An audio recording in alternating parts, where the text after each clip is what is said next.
शांती। आज आहे 31/10/2025 ची मुरली। महावाक्य आहे, गोड मुलांनो, तुम्ही आहात स्पिरिच्युअल रुहानी इनकॉग्निटो सॅल्वेशन आर्मी, अर्थात आध्यात्मिक रुहानी गुप्त मुक्ती सेना। तुम्हाला साऱ्या दुनियेला सॅल्वेज करायचे आहे, अर्थात वाचवायचे आहे। बुडालेल्या बेड्याला अर्थात जीवनरूपी नावेला पार न्यायचे आहे। प्रश्न आहे, संगम युगावर बाबा कोणती युनिव्हर्सिटी उघडतात जी साऱ्या कल्पामध्ये असत नाही? उत्तर आहे, राजाई प्राप्त करण्याकरिता शिक्षण शिकण्याची गॉड फादरली युनिव्हर्सिटी अथवा कॉलेज संगम युगावर बाबाच उघडतात। अशी युनिव्हर्सिटी साऱ्या कल्पामध्ये असत नाही। या युनिव्हर्सिटीमध्ये शिक्षण शिकून तुम्ही डबल मुकुटधारी राजांचाही राजा बनता। ओम शांती। गोड गोड रुहानी मुलांना सर्वात अगोदर बाबा विचारतात, इथे येऊन जेव्हा बसता तर स्वतःला आत्मा समजून बाबांची आठवण करता का? कारण इथे तुम्हाला कोणताही काम धंदा मित्र संबंधी इत्यादी काहीच नाही आहे। तुम्ही हा विचार करून येता की आम्ही बेहदच्या बाबांना भेटण्यासाठी जात आहोत। कोण म्हणत आहे? आत्मा शरीराद्वारे बोलत आहे। पारलौकिक बाबांनी हे शरीर उधारीवर घेतले आहे, यांच्याद्वारे समजावून सांगत आहेत। हे एकदाच घडते जे बेहदचे बाबा येऊन शिकवतात। स्वतःला आत्मा समजून बाबांची आठवण केल्याने तुमचा बेडा अर्थात जीवनरूपी नाव पार होईल। प्रत्येकाचा बेडा बुडालेला आहे। जो जितका पुरुषार्थ करेल तितका बेडा पार होईल। गातात ना, हे मांझी बेडी मेरी पार लगाओ। खरे तर प्रत्येकाला आपल्या पुरुषार्थाने पार जायचे आहे। जसे पोहायला शिकवतात आणि जेव्हा शिकतात तेव्हा आपोआप पोहू लागतात। त्या सर्व आहेत भौतिक गोष्टी, या आहेत रुहानी अर्थात आत्मिक गोष्टी। तुम्ही जाणता आत्मा आता चिखलाच्या दलदलीमध्ये अडकली आहे। यावर एक हरणाचे देखील उदाहरण देतात। पाणी समजून जातात, परंतु तो असतो चिखल, तर त्यामध्ये अडकून पडतात। कधी कधी स्टीमर्स अर्थात आगबोटी, गाड्या इत्यादी देखील चिखलामध्ये अडकून पडतात। मग त्यांना सॅल्वेज करतात, अर्थात त्या चिखलामधून बाहेर काढतात। ते सर्व आहेत सॅल्वेशन आर्मी अर्थात मुक्ती दल। तुम्ही आहात रुहानी। तुम्ही जाणता सगळेच मायेच्या दलदलीमध्ये खूप अडकलेले आहेत। याला मायेची दलदल म्हटले जाते। यातून तुम्ही कसे बाहेर पडू शकता ते बाबा येऊन समजावून सांगतात। ते अर्थात दुनियावाले सॅल्वेज करतात, त्यामध्ये मदत पाहिजे मनुष्याला मनुष्याची। इथे तर मग आत्मा जाऊन दलदलीमध्ये अडकून पडली आहे। बाबा रस्ता सांगतात की यातून तुम्ही कसे बाहेर पडू शकता, मग इतरांना देखील रस्ता सांगू शकता। स्वतःला आणि इतरांना रस्ता सांगायचा आहे की तुमची नौका या विषय सागरातून क्षीरसागरामध्ये कशी जाईल। सतयुगाला म्हटले जाते क्षीरसागर अर्थात सुखाचा सागर। हा आहे दुःखाचा सागर। रावण दुःखाच्या सागरामध्ये बुडवतो, बाबा येऊन सुखाच्या सागरामध्ये घेऊन जातात। तुम्हाला रुहानी सॅल्वेशन आर्मी अर्थात आत्मिक मुक्ती दल म्हटले जाते। तुम्ही श्रीमतावर सर्वांना रस्ता सांगता। सर्वांना सांगता दोन पिता आहेत, एक हदचे दुसरे बेहदचे। लौकिक पिता असताना देखील सर्व त्या पारलौकिक पित्याची आठवण करतात, परंतु त्यांना अजिबात जाणत नाहीत। बाबा काही निंदा करत नाहीत, परंतु ड्रामाचे रहस्य सांगतात। हे देखील समजावून सांगण्यासाठीच म्हणतात की यावेळी सर्व मनुष्य मात्र 5 विकार रूपी दलदलीमध्ये अडकून पडलेला आसुरी संप्रदाय आहे। दैवी संप्रदायाला आसुरी संप्रदाय जाऊन नमस्कार करतात, कारण ते संपूर्ण निर्विकारी आहेत। संन्याशांना देखील नमस्कार करतात, ते देखील घरदार सोडून जातात, पवित्र राहतात। या संन्याशांमध्ये आणि देवतांमध्ये रात्रंदिवसाचा फरक आहे। देवतांचा तर जन्म देखील योगबलाने होतो। या गोष्टींना कोणीही जाणत नाही। सर्वजण म्हणतात ईश्वराची गतमत न्यारी, ईश्वराचा अंत मिळू शकत नाही। केवळ ईश्वर अथवा भगवान म्हटल्याने इतके प्रेम वाटत नाही। सर्वात चांगला शब्द आहे बाबा. मनुष्य बेहदच्या पित्याला जाणत नाही, तर जसे काही ऑर्फन अर्थात अनाथ आहेत. मॅगझिनमध्ये देखील दाखविले आहे. मनुष्य काय म्हणतात आणि भगवान काय म्हणतात. बाबा काही शिवी देत नाहीत, मुलांना समजावून सांगत आहेत, कारण बाबा तर सर्वांना जाणतात ना. समजावून सांगण्यासाठी म्हणतात, यांच्यामध्ये आसुरी गुण आहेत, आपसामध्ये भांडत राहतात. इथे तर भांडण्याची गरजच नाही. ते आहेत कौरव अर्थात आसुरी संप्रदाय, हे आहेत दैवी संप्रदाय. बाबा म्हणतात मनुष्य मनुष्याला मुक्ती अथवा जीवनमुक्तीसाठी राजयोग शिकवेल असे होऊ शकत नाही. यावेळी बाबाच तुम्हा आत्म्यांना शिकवत आहेत. देह अभिमान आणि देही अभिमानी यामध्ये फरक पहा किती आहे. देह अभिमानामुळे तुम्ही घसरतच आला आहात, अर्थात पतन होत आले. बाबा एकदाच येऊन तुम्हाला देही अभिमानी बनवतात. असे नाही की तुम्ही सतयुगामध्ये देहाशी संबंध ठेवणार नाही. तिथे हे ज्ञान राहत नाही की मी आत्मा परमपिता परमात्म्याची संतान आहे. हे ज्ञान आताच तुम्हाला मिळते, जे प्रायः लोप होते. तुम्हीच श्रीमतावर चालून प्रारब्ध प्राप्त करता. बाबा येतातच राजयोग शिकविण्याकरिता. असे शिक्षण इतर कोणतेच नाही. डबल मुकुटधारी राजे सतयुगामध्ये असतात. मग सिंगल मुकुटवाल्यांची देखील राजाई आहे. आता ती राजाई राहिलेली नाही. प्रजेचे प्रजेवर राज्य आहे. तुम्ही मुले आता राजाईसाठी शिकत आहात. याला गॉड फादरली युनिव्हर्सिटी म्हटले जाते. तुमचे नाव देखील लिहिलेले आहे. ते लोक भले नावे ठेवतात. गीता पाठशाळा शिकवतात कोण? श्रीकृष्ण भगवान वाच म्हणतील. आता श्रीकृष्ण काही शिकवू शकणार नाही. श्रीकृष्ण तर स्वतःच शिकण्यासाठी पाठशाळेमध्ये जातात. प्रिन्स प्रिन्सेस कसे स्कूलमध्ये जातात? तिथली भाषाच वेगळी आहे. असे देखील नाही की संस्कृतमध्ये गीता सांगितली आहे. इथे तर अनेक भाषा आहेत. जो जसा राजा असेल तो आपली भाषा चालवतो. संस्कृत भाषा काही राजांची भाषा नाहीये. बाबा काही संस्कृत शिकवत नाहीत. बाबा तर राजयोग शिकवतात सतयुगासाठी. बाबा म्हणतात काम महाशत्रू आहे, यावर विजय प्राप्त करा. प्रतिज्ञा करवून घेतात. इथे जे पण येतात त्यांच्याकडून प्रतिज्ञा करवून घेतली जाते. काम विकाराला जिंकल्याने तुम्ही जगत जीत बनाल. हा आहे मुख्य विकार. ही हिंसा द्वापारपासून सुरू झालेली आहे, ज्यामुळे वाम मार्ग सुरू झाला. देवता कसे वाम मार्गामध्ये जातात? त्याचे देखील मंदिर आहे. खूप छीछी अर्थात विकारी चित्रे बनवली आहेत. बाकी वाम मार्गामध्ये कधी गेले त्याची तिथी तारीख तर नाही आहे. सिद्ध होते काम चितेवर बसल्याने काळे बनतात, परंतु नाव रूप तर बदलते ना.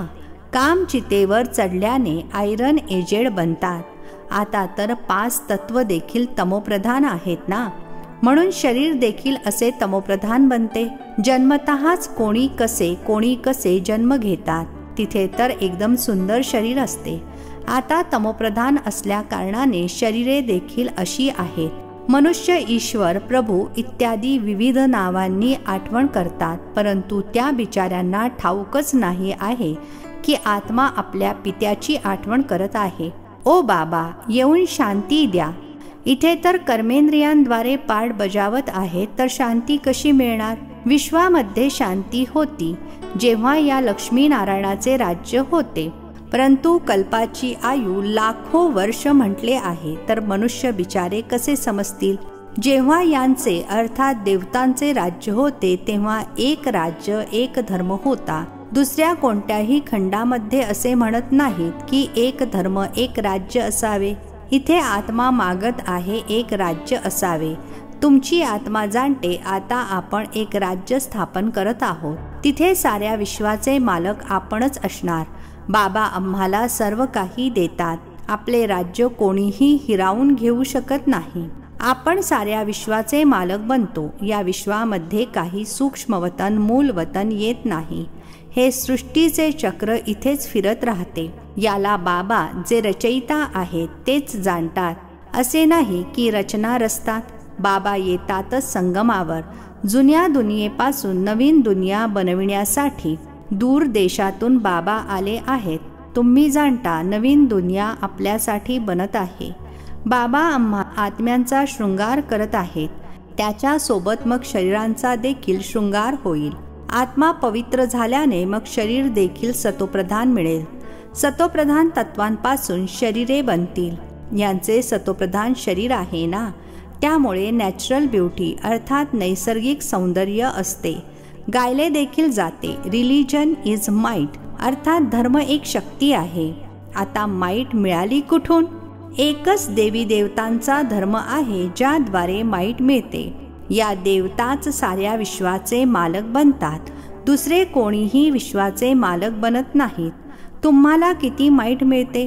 लिहिलेले देखील आहे, आदी सनातन देवी देवता धर्माची स्थापना शिवबाबा ब्रह्माद्वारे करतात. या गोष्टी दुनियेमध्ये कोणाला ठाऊक थोडेच आहे. बाबा म्हणतात, मी ब्राह्मण कुळ स्थापन करतो आणि मग त्यांना सूर्यवंशी डिनायस्टीमध्ये घेऊन जातो. जे चांगल्या रीतीने शिकतात ते पास होऊन सूर्यवंशीमध्ये येतात. आहे सारी ज्ञानाची गोष्ट. त्यांनी अर्थात लोकांनी मग स्थूल बाण, हत्यारे इत्यादी दाखवली आहेत. बाण चालवायला देखील शिकवतात. छोट्या मुलांना देखील बंदूक चालवायला शिकवतात. तुमचा मग आहे योग बाण. बाबा म्हणतात, मामेकम अर्थात मज एकाची आठवण कराल तर तुमची विकर्म विनाश होतील. हिंसेचा काही प्रश्नच नाही. तुमचे शिक्षण देखील आहे गुप्त. तुम्ही आहात स्पिरिच्युअल रुहानी सॅल्वेशन आर्मी अर्थात आध्यात्मिक रुहानी मुक्ती सेना. हे कोणालाच ठाऊक नाही आहे की रुहानी आर्मी अर्थात आत्मिक सेना कशी असते. तुम्ही आहात इनकॉग्निटो स्पिरिच्युअल रुहानी सॅल्वेशन आर्मी. साऱ्या दुनियेला तुम्ही सॅल्वेज करता. सर्वांचा बेडा बुडालेला आहे. बाकी सोन्याची काही लंका नाही आहे. असे नाही की सोन्याची द्वारका खाली पाताळात गेली आहे, ती बाहेर येईल. नाही, द्वारकेमध्ये देखील यांचे राज्य होते, परंतु सतयुगामध्ये होते. सतयुगी राजांचा ड्रेसच वेगळा असतो, त्रेतामध्ये वेगळा. वेगवेगळे ड्रेस, विविध रीतिरिवाज असतात. प्रत्येक राजाचे रीतिरिवाज आपापले. सतयुगाचे तर नाव घेताच मन आनंदित होते. म्हणतातच मुळी स्वर्ग पॅराडाईज, परंतु मनुष्य काहीच जाणत नाहीत. मुख्य तर आहे हे दिलवाडा मंदिर. तुमचे हुबेहूब यादगार आहे. मॉडेल तर नेहमी छोटे बनवतात ना, हे अगदी अचूक मॉडेल आहे. शिवबाबा देखील आहेत, आदिदेव देखील आहेत. वरती वैकुंठ दाखवला आहे. शिवबाबा आहेत तर जरूर त्यांचा रथ देखील असेल. आदिदेव बसले आहेत, हे देखील कोणाला माहीत नाही आहे. हा शिवबाबांचा रथ आहे. महावीरच राजाई प्राप्त करतात. आत्म्यामध्ये ताकद कशी येते हे देखील तुम्ही आता समजता. वारंवार स्वतःला आत्मा समजा. आपण आत्मा सतोप्रधान होतो तर पवित्र होतो. शांतीधाम सुखधाम मध्ये जरूर पवित्रच असणार. आता बुद्धीमध्ये येते, किती सोपी गोष्ट आहे. भारत सतयुगामध्ये पवित्र होता, तिथे अपवित्र आत्मा राहू शकत नाही. इतके सर्व पतित आत्मे वर कसे जातील? जरूर पवित्र बनूनच जातील ना. आग लागते मग सर्व आत्मे निघून जातील. बाकी शरीरे राहतात. या सर्व खाणाखुणा देखील आहेत. होलिकाचा अर्थ कोणी समजतात थोडेच. सारी दुनिया यामध्ये स्वाहा होणार आहे. हा ज्ञान यज्ञ आहे. ज्ञान शब्द काढून टाकून बाकी रुद्र यज्ञ म्हणतात. वास्तविक हा आहे रुद्र ज्ञान यज्ञ. हा ब्राह्मणांद्वारेच रचला जातो. खरेखुरे ब्राह्मण तुम्ही आहात. प्रजापिता ब्रह्माची तर सर्वजण संतान आहात ना. ब्रह्माद्वारेच मनुष्य सृष्टी रचली जाते. ब्रह्मालाच ग्रेट ग्रेट ग्रँडफादर म्हटले जाते. यांची वंशावळी असते ना. जसे वेगवेगळ्या जातीची वंशावळी ठेवतात. तुमच्या बुद्धीमध्ये आहे की मूल वतनमध्ये आहे आत्म्यांचा सिजरा अर्थात आत्म्यांची वंशावळी.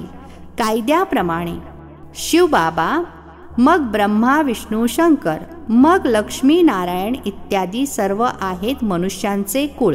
अच्छा. गोड गोड खूप खूप वर्षांनंतर भेटलेल्या मुलांप्रती मातपिता बापदादांची प्रेमपूर्वक आठवण आणि सुप्रभात. आत्मिक पित्याचा आत्मिक मुलांना नमस्ते. आम्हा आत्मिक मुलांचा आत्मिक पित्याला नमस्ते. धारणेसाठी मुख्य सारांश आहे.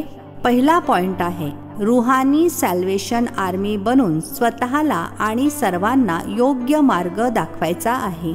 साऱ्या दुनियेला विषय सागरातून सॅल्वेज करण्यासाठी बाबांचे पूर्णतः मदतगार बनायचे आहे. दुसरा पॉइंट आहे, ज्ञान योगाद्वारे पवित्र बनून आत्म्याचा शृंगार करायचा आहे, शरीराचा नाही. आत्मा पवित्र बनल्याने शरीराचा शृंगार स्वतः होईल. आजचे वरदान आहे, किनारा करण्याऐवजी प्रत्येक क्षण बाबांचा आधार असल्याचा अनुभव करणारे निश्चय बुद्धी विजयी भव. किनारा करण्याऐवजी प्रत्येक क्षण बाबांचा आधार असल्याचा अनुभव करणारे निश्चय बुद्धी विजयी भव.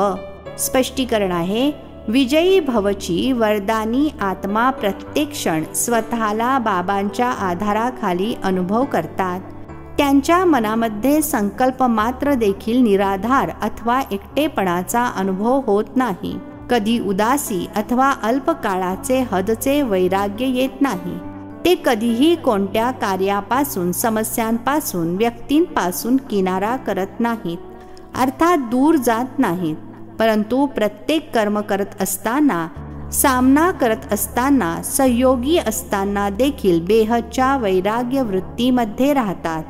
स्लोगन आहे, एका बाबांच्या कंपनीमध्ये राहा आणि बाबांनाच आपला कंपॅनियन अर्थात जोडीदार बनवा. एका बाबांच्याच कंपनीमध्ये राहा आणि बाबांनाच आपला कंपॅनियन अर्थात जोडीदार बनवा. अव्यक्त इशारे. स्वयंप्रती आणि सर्वांप्रती मनसाद्वारे योगाच्या शक्तींचा प्रयोग करा. दिव्य बुद्धिरूपी विमानाद्वारे सर्वात उच्च शिखराच्या स्थितीमध्ये स्थित रहा. अव्यक्त वतनवासी बनून विश्वाच्या सर्व आत्म्यांप्रती शुभ भावना आणि श्रेष्ठ कामनेच्या सहयोगाची लाट पसरवा. योगाच्या प्रयोगाद्वारे दुःखी अशांत आत्म्यांना शांती आणि शक्तीची सकाश द्या. अच्छा. ओम शांती. नवनवीन मराठी व्हिडिओज प्राप्त करण्यासाठी सबस्क्राईब करा मराठी गॉड रिपोर्ट चॅनलला.